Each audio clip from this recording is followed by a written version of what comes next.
Hey everybody out there in YouTube land. Welcome to another episode of the Sidewalk Saint with your host, Brother Phil.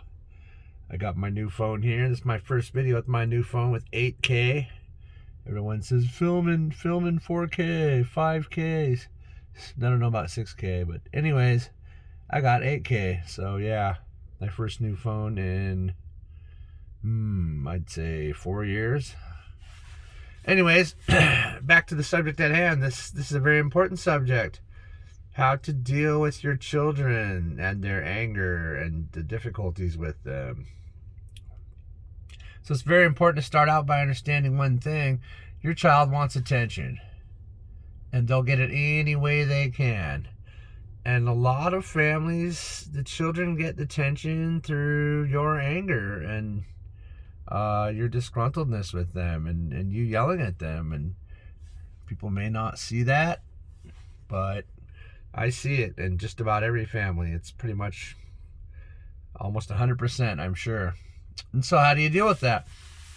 First thing is, you need to realize they're trying to get your attention. So that's being aware of the fact that they need that. They're not really trying to piss you off. They're just wanting attention. And so they'll do whatever they have to do to get it, because you're the center of their universe. You're the one that's going to teach them how to live in the future. You're the one that shows them how to act.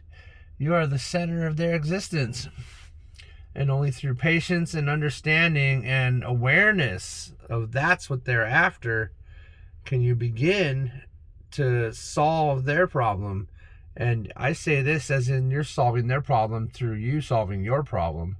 Your problem is that you're yelling at them and you're commanding them and you're trying to force them to do everything, and you're not explaining anything to them, and you're telling them because you can't do that. They're little people. They're just little people. You can't wherever someone else talks down on someone else, there will be discord, whether it's a child or a coworker or anyone. There will be discord. So you need to understand that. Start by understanding that you're creating the discord through forcing them to do things. If you're willing to sit there and take time to explain to them, they might be little smartasses at first. They might talk back to you and all that. But you got to stick with it. You got to stick with the program. You got to not get angry. You got to not get into yelling matches. If they want to start yelling, you don't yell. Do not yell. Do not join them. You got to stay calm. You got to stay cool. You got to also understand another thing. They are here to test you. They are here to push your buttons. Every generation is more than the last generation. And to do this, they need to beat the hell out of you. Test your theories and see if they're even worth adopting. Because a lot of stuff isn't worth adopting. A lot of the things we do, things change. There's evolution, spiritually and physically, and now spiritually more than ever. So understand that things are changing and your ways may not work in the new time. And that's okay. And accept that, and you'll really make some major headway immediately. So it's a relationship where it takes two to make the thing go right. I love saying that. I love that song. Anyways, so let's do a thing where we're gonna talk about, a scenario. Let's do a scenario. So your kid, you want him to do homework. He doesn't want to do it. Okay, so what I do is I stay calm. I go up to him, even if he's screaming and yelling, I say, you can't do this. You have to stop yelling and screaming. I'm going to do it with you. We're going to do it together. We're not going to scream and yell anymore.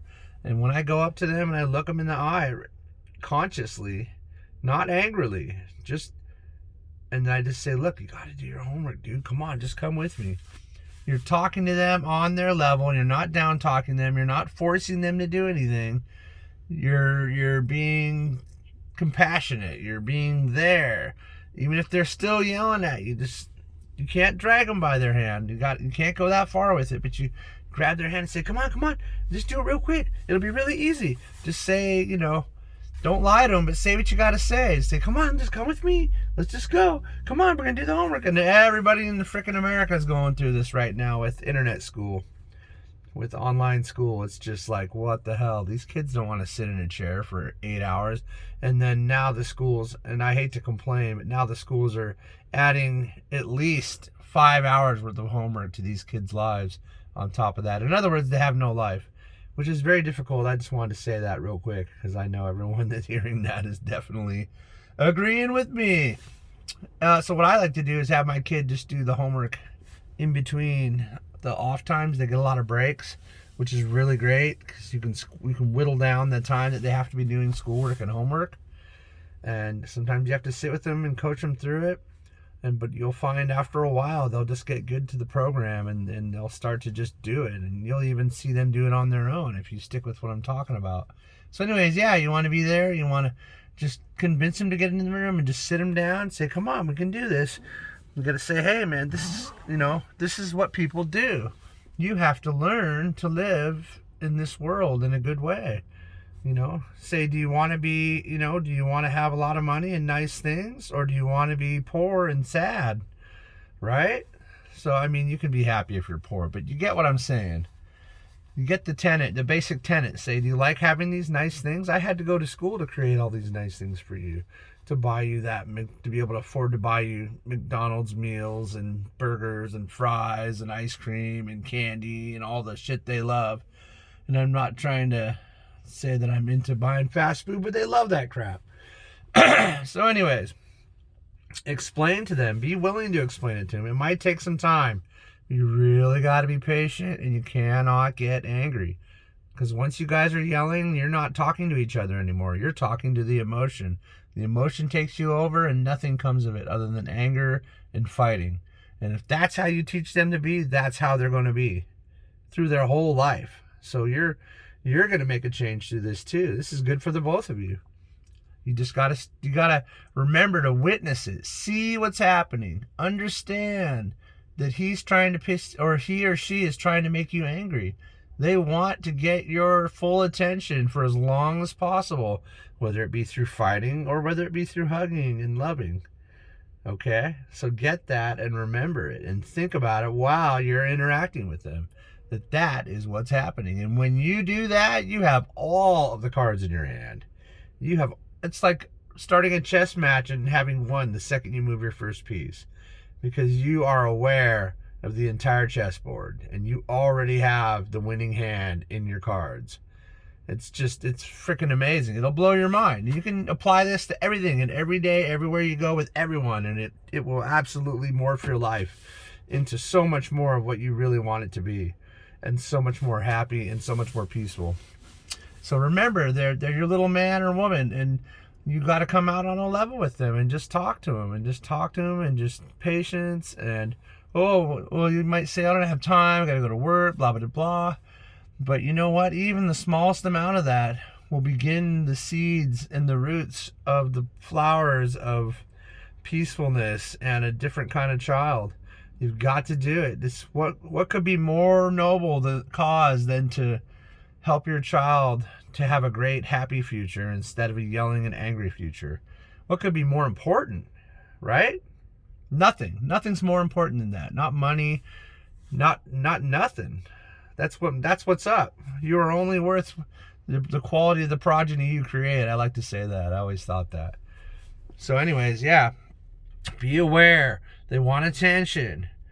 And focus on knowing that while you're talking to them. And nicely and kindly bring them over to the thing. You'll find that the sweet side of them will start to come back out, and you'll be so happy to see it. Because when our kids love us and hug us, nothing is more magical and mystical and powerful and wonderful in your whole life than when your kids do that. And this is actually something that will apply to normal people around you too. Now, you don't have to be going and hugging on everyone, even though I love to do that because I'm the polar bear. But yeah, so I hope you got the basic tenets. Stay conscious, stay aware, don't talk down on them, be willing to explain things, and just be patient. Be patient, be patient, be patient. You'll be surprised. Take them by the hand. Walk them over to the thing. Don't yell at them. And just say, hey, you got to do this, and explain to them why. And be willing to do that. And you will see a change. Things will get better. You cannot avoid it. It's absolutely unavoidable. So this is your brother Phil, the Sidewalk Saint, checking out on my new 8K phone. I love you guys very much, and you guys are my purpose. And I hope this helped at least one person.